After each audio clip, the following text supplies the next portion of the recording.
Dr. Leonard Nacke. This is the show where my co-host Vuga Ibrahimov and I geek out about the latest AI developments without getting too scientific. We want to be your spot for AI insights that actually matter. So grab a coffee, tune in, and let's chat about why AI isn't the job-stealing monster that everyone thinks it is.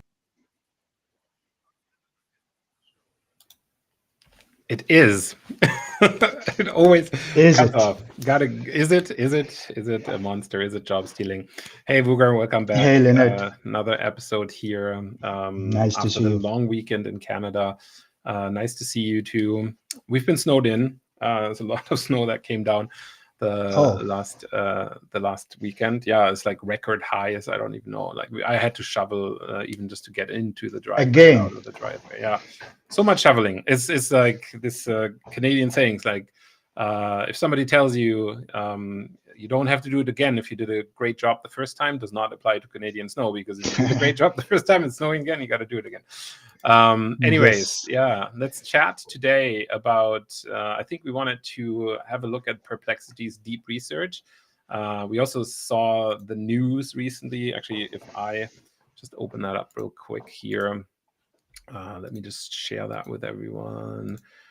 So this is Perplexity. Let's just make sure that that fits in here. Where are we now? We're gone again. I always manage to make us disappear, don't I? Okay, let's bring But you back appear somehow. again. Yeah, let's make sure. Customize. Here we go. There you are. There's the screen share. How about this? Yeah, this kind of gives us a bit of an overview. Or picture in picture. Look at this. This works too. Yes, this is even better.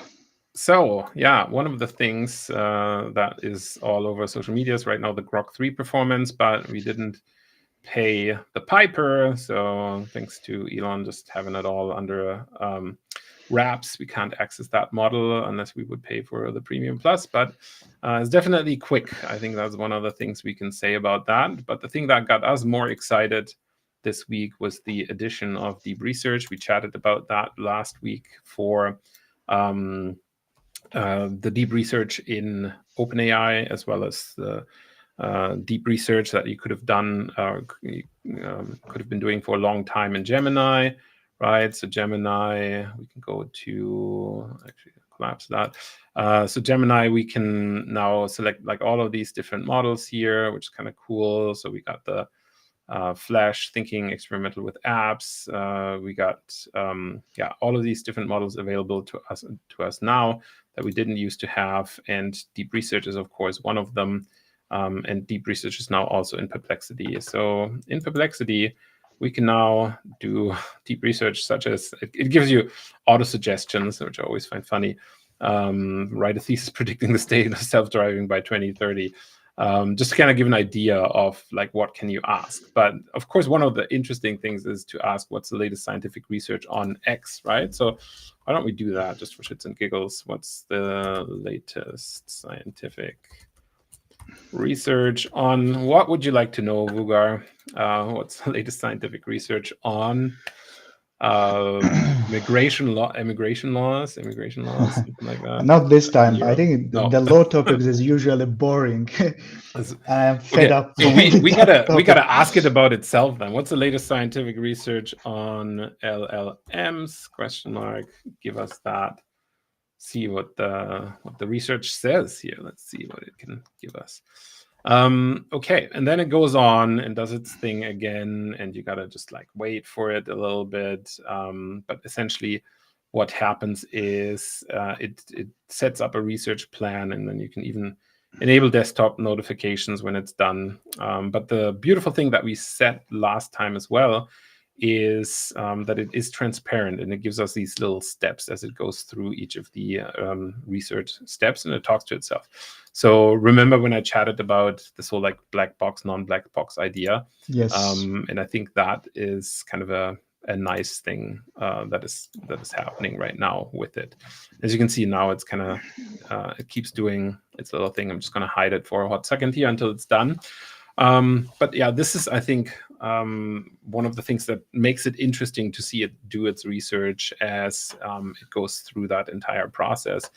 And I think, yeah, that's really where we're at right now when we're when we're working with these tools, that it's almost agentic behavior. I think we mentioned that before. It works a little bit almost like an agent, and then it does, it goes through all of these little steps, and it provides a report. Now, this was a pretty general query. I was just asking it a question, but of course, you could do a prompt, and we can talk more about prompting later today. But as you know, this is always the most simplest form of a prompt, is like a query that you put in, as in like, here's my question, give me an answer, and it just goes off. Yes, and I have a question here as well, Leonard, for you, Yeah. which I thought a lot about it.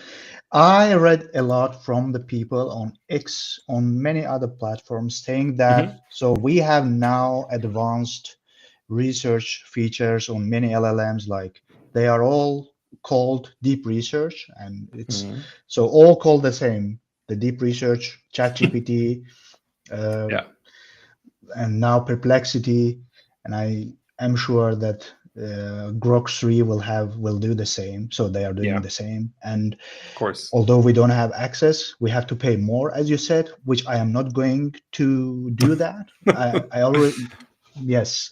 But anyway, some say that the importance of the prompting techniques will increase.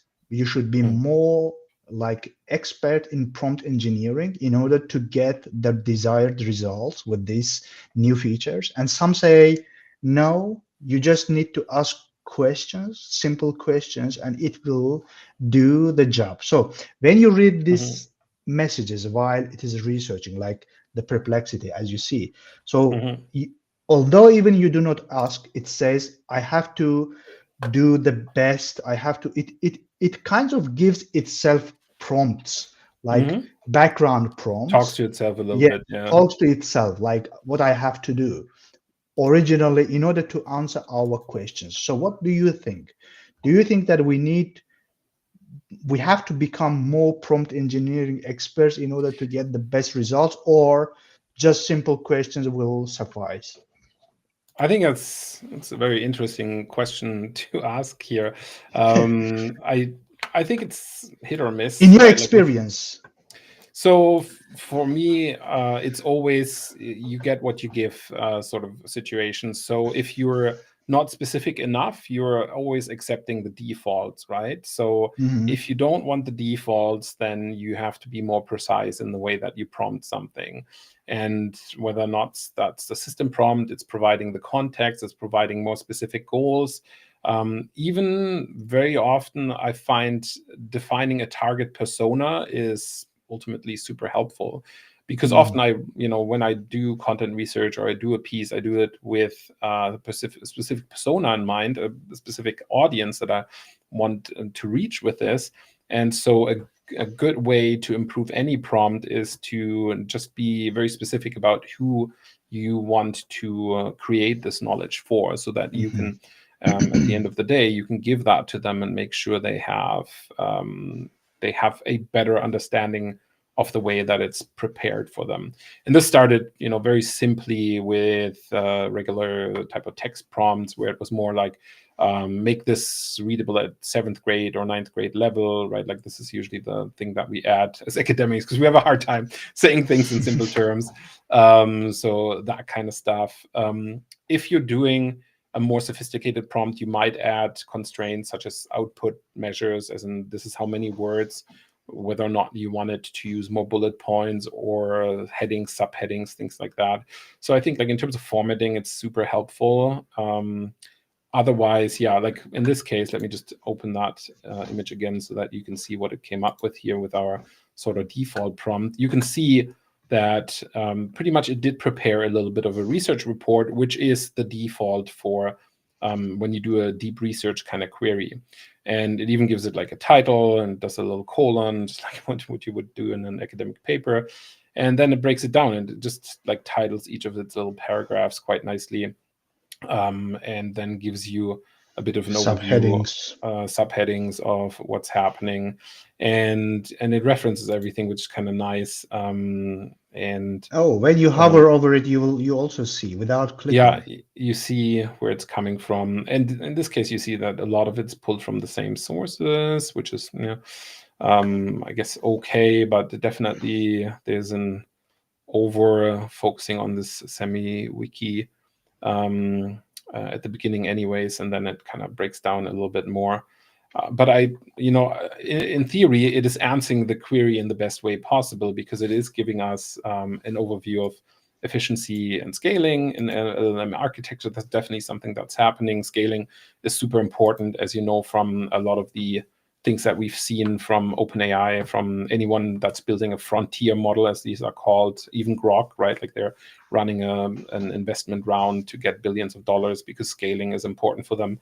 Grok, I think, wants to beat everyone in terms of speed.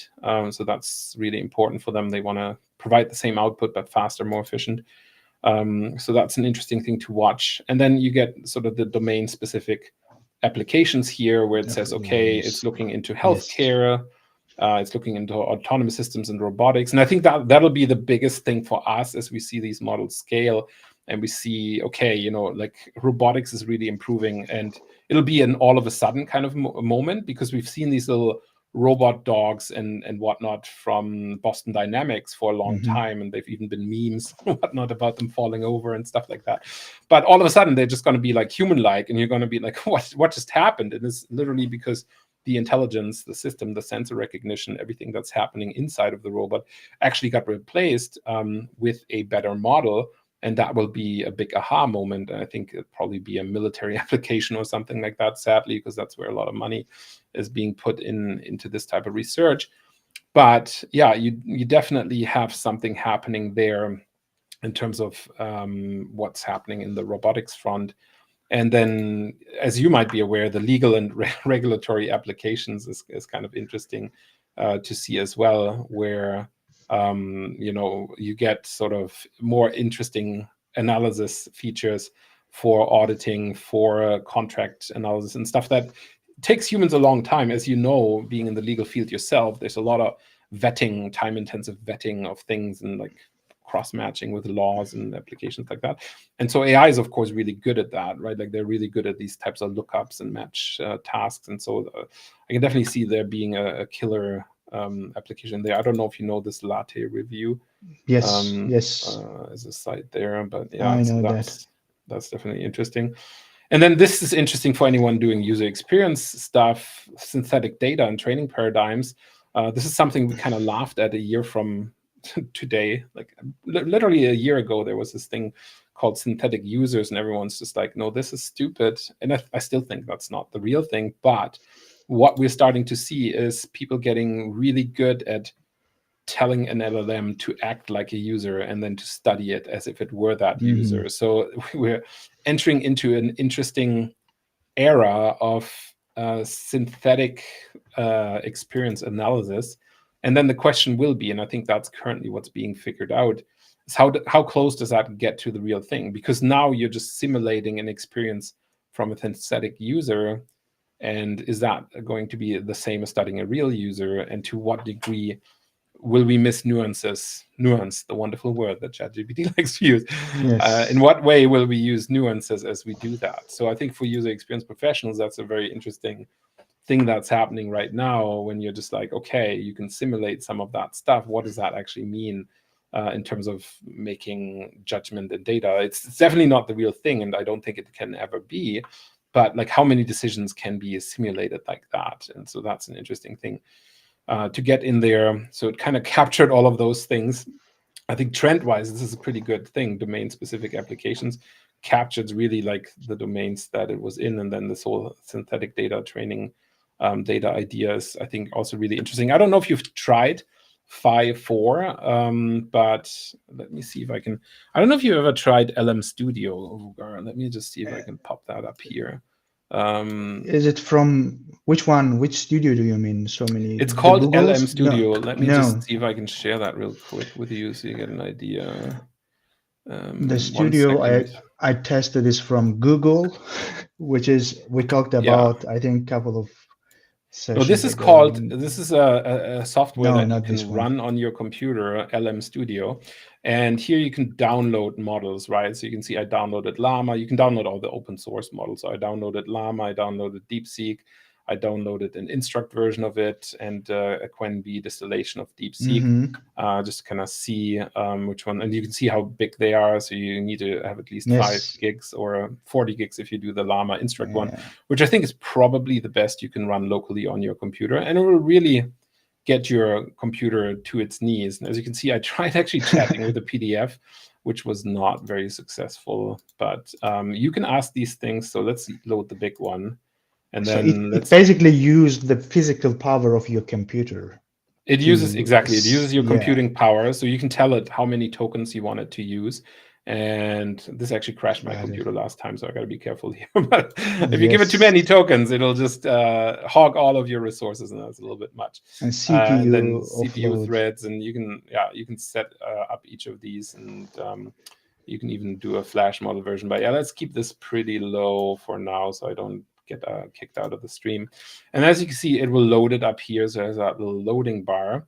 And then you can just ask it local questions without ever going onto the internet. And you can add a little difference between a user prompt and an assistant prompt. So this is like different prompting strategies that you can add in there. But if we, for example, if I went back and copied something like, oh no, I wanted to show you Fee. Did I actually download? But do you use your API? No, you just download.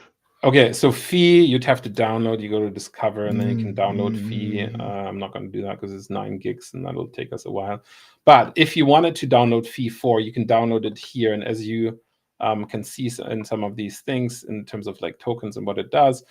So this is a model that I actually haven't installed yet, so I might as well just get out of this LM Studio for a sec. But Fee is essentially one that allows you to do mathematical questions really well, that where a lot of the other tools just don't add up the same way or don't deliver in the same way. So when it says Fee 4 team posits that you have a knowledge scaffold and stuff like that, that's essentially because Fee 4 is in competition with the Llama model in terms of the open source model. And so that's, I think, the stuff that was highlighted here. So that's an interesting thing to look at. And then just to kind of looking at what are the key trends. It's efficiency-driven architectures, precision optimized training, domain-specific adaptation in healthcare and robotics. We talked about that. And then cautious integration of synthetic data. I think we did mention that. I think what Anthropic was doing for Claude 3.5 is essentially train it on Claude 3 Opus data. So you train it on synthetic data. And I think we saw the same thing in the strategies with DeepSeek and trying to get DeepSeek to be trained on more synthetic data than real data. So that's the thing here that you can do, but that's the research in a nutshell. Quickly. Yes, access to other models here, which is, I think. Yeah, you can, of course, you can do Pro Search if you're paying for the Pro version, which I am here. Yes. You can do the Pro Search and you can do reasoning, and you can get reasoning with O3 Mini. And I think OpenAI is even now discussing whether or not O3 Mini is going to be open source or not. And that'd be an interesting thing to see if they open source that model, what that would mean for running things locally. And I think this is the interesting thing, for people that are afraid that everything's just sitting in the cloud. Like, what if you ran it locally? Because again, I think what happened here with Perplexity is they just did their own implementation of deep research, just like the one we talked about in the last episode of our podcast. And they just kind of, made it work for them. That it's just the algorithm essentially that it's just doing a sort of a deep search on the web and arguing with it. So it's almost just agentic behavior, which is kind of cool. And I do like that you can refine it by telling it to look for different sources here. So I can always splice in the academic sources if I wanted to focus more on that, and I'll get more citations to papers, even though most of them come from Semantic Scholar. But yeah, that's definitely something that's in there. So that's Perplexity. So I think this for today's episode, I think the Perplexity is something that we discussed. And if you just listen, please go to our YouTube channels as well in order to see what we have done. Sometimes I think it is necessary to see and to listen at the same time.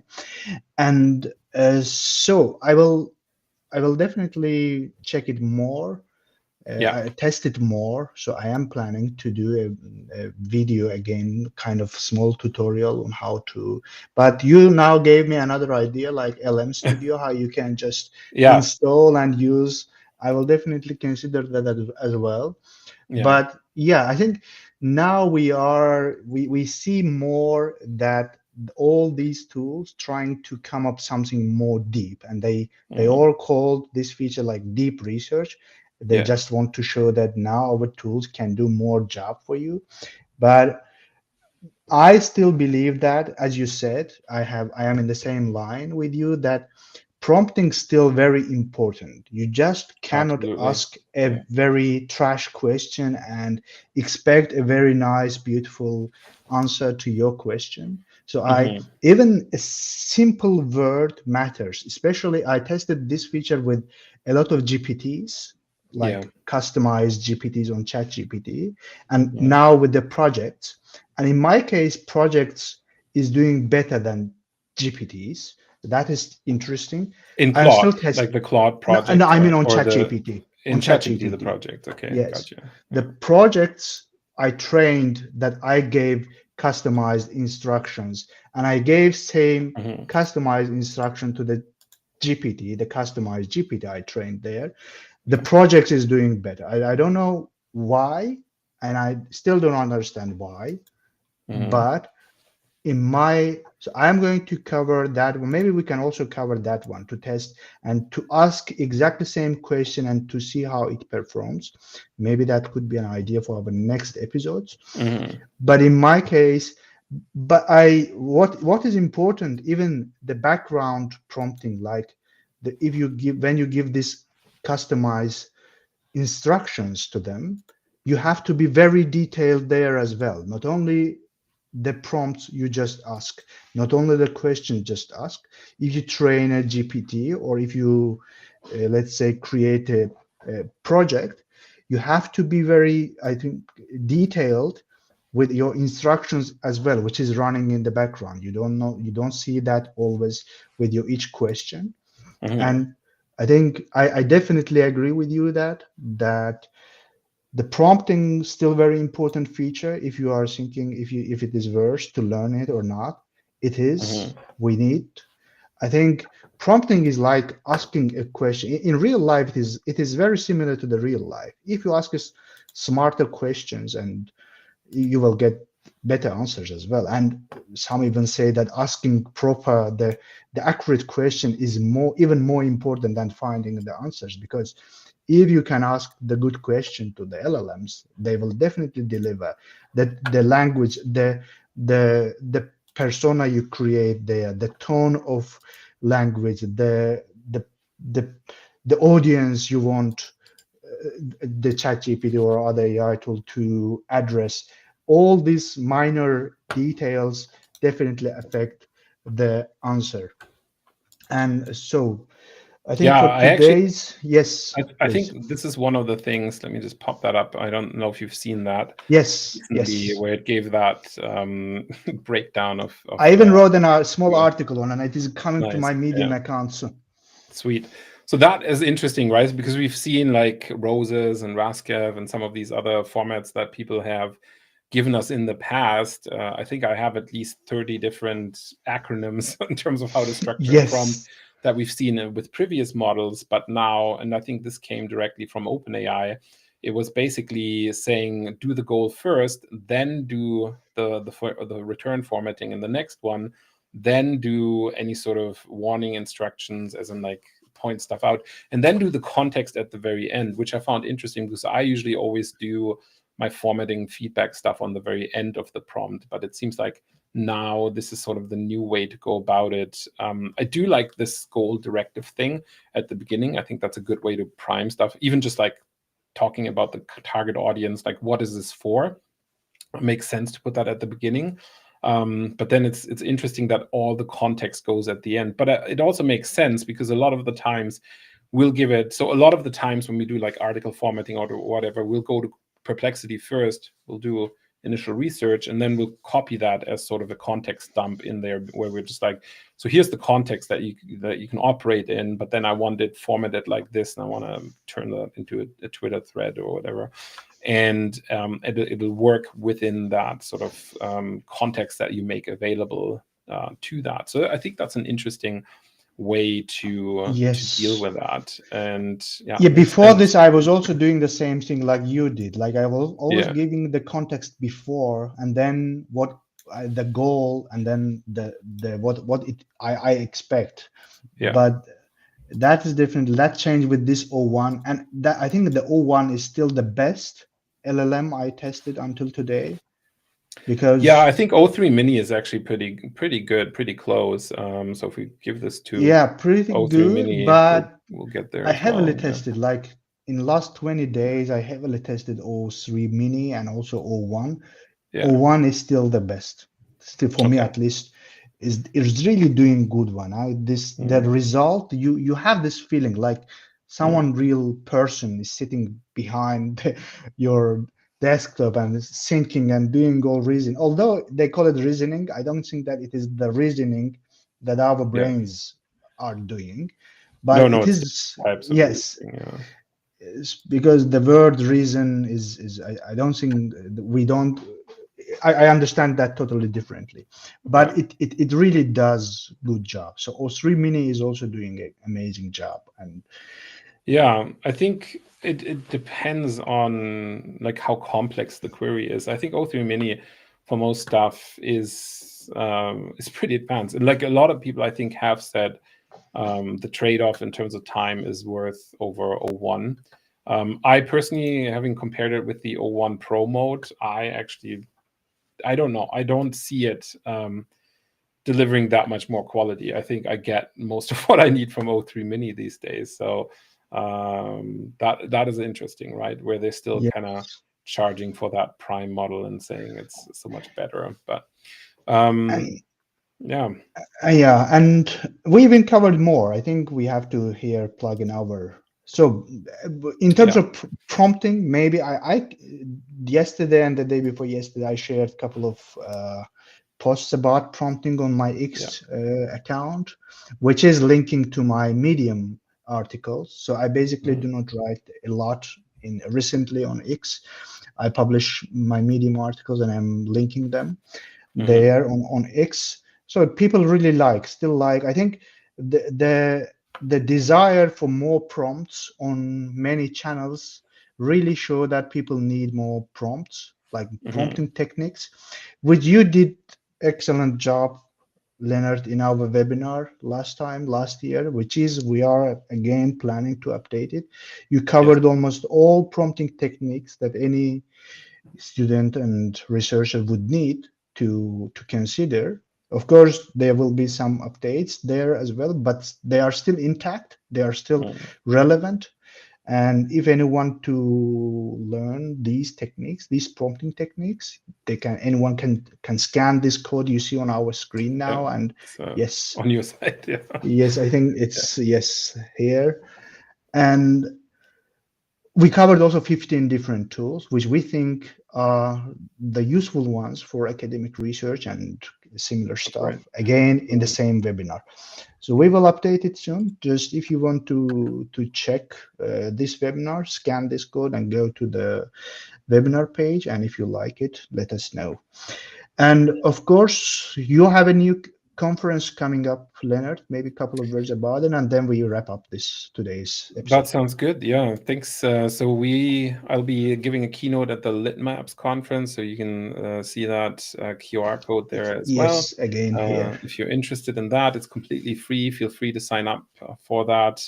And I'll be talking a little bit more about the role of researchers in a post-AI world. Do we even need researchers with deep research and whatnot anymore? But that'll be fun. And if you like seeing me speak, that'll be a good opportunity to do that. It's just a couple of weeks away. I'm excited to be giving a keynote at that free conference for people. And if you're interested in LitMaps, there's this 30% off code that I was giving people that I I don't know if I could Which find I that. received that Pop in that your in there. newsletter as well. There we go. Yeah. So if you're in my newsletter, you'll get that Leonard 30. Yes. You 30% off of that thing, of lit maps as well. So that could be interesting if you're interested in that. But of course, you know, up to you. Feel free. We're not really doing a lot with that. This is an affiliate link though, so if you click in on that, there's a small kickback that gets back to us. But yeah, the conference is completely free, so you can definitely So I will join for sure. check that out. Exactly. To It's listen to you. online from anywhere in the world. Should be fun. And I'm smelling a little bit of lunch here, so we should probably set For up. you, it's lunchtime, reason, and for me, it's a dinner time. Exactly. So it was fun to just do a short catch up here. Hopefully, some people got some useful news out of that. And we'll be back soon enough. I'll actually be traveling next week, so I don't know if we can manage the next 2 weeks actually travel, but maybe at a different time because I'll be on European time. See if that works out, and then we'll be back at it and talk more about AI developments. Thanks so And much. if you have any comments or questions, please ask us in the comments. Check our social media channels on different channels we have, and we will be definitely happy to answer them. Yes. See you next time.